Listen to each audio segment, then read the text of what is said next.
ఏ శుభకార్యానికైనా శుభారంభం. So నిజంగా చెప్పాలంటే vamp క్యారెక్టర్లకి and ఇప్పుడు అంటారు ఐటమ్ సాంగ్స్ అంటున్నాం, కానీ ఆ రోజుల్లో ఐటమ్ సాంగ్ అంటే ఒక వాల్యూ ఉండేది.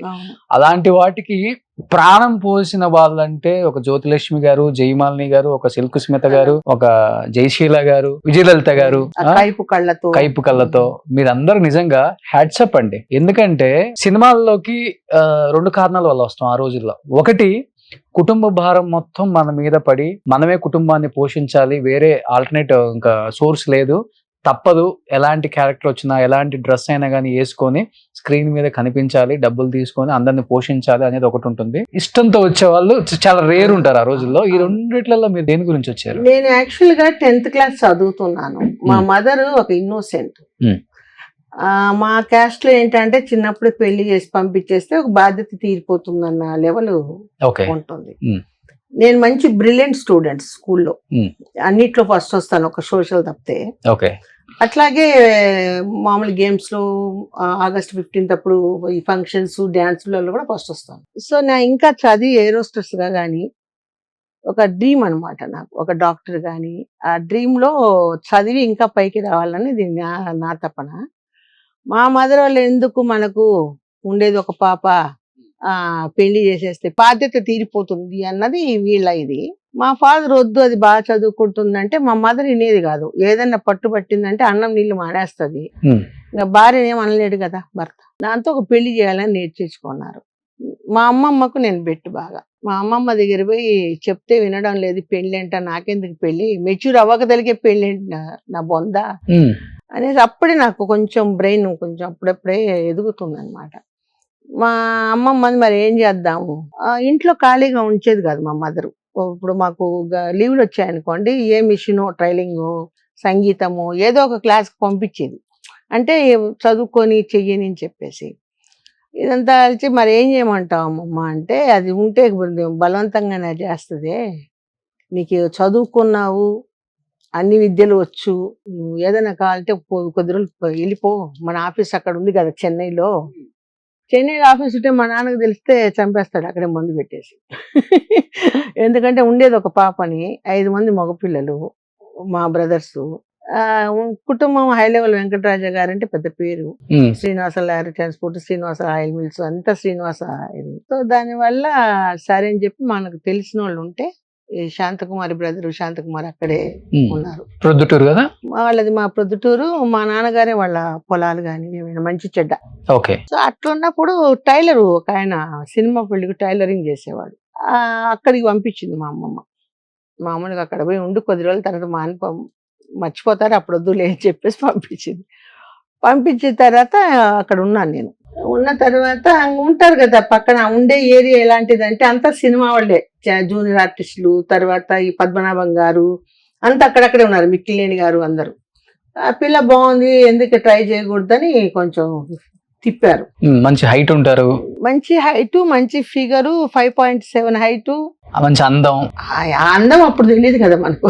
ఇప్పుడంటే ఏదో అందరూ అందంగా ఉన్నట్టు అట్లా ఏది ఉంది, కానీ అప్పుడు మనకు అందము మనకు ఒక ఇదేని తెలియదు. కానీ ఇప్పుడు మీరు అన్నారు మంచి ఫిగరు, 5.87 హైట్, ఇన్ని ఉన్నారు కదా, ఎందుకు ఏదన్నా మంచి సపోర్టింగ్ క్యారెక్టర్ ఉన్న ఒక హీరోయిన్ పిక్చర్స్ చేయాల్సింది, అలాంటిది మీరు అన్ని వ్యాంప్ క్యారెక్టర్లు, చిన్న చిన్న డ్రెస్సులు చేసుకొని, బికినీలు వేసుకొని అలాంటి క్యారెక్టర్స్ చేశారు కదా.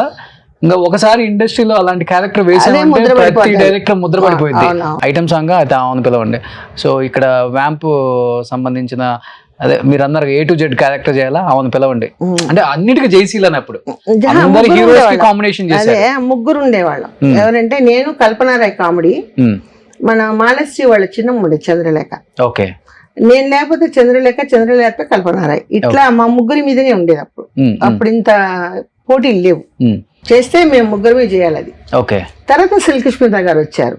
ఆమె రావడం మామూలుగా చిన్న వేషాలు వేస్తూ టక్కున వండి చక్రం అని ఒక మలయాళం పిక్చర్ హిట్ అయ్యేటప్పటికి ఆమె డాన్సర్ గా పికప్ అయిపోయింది.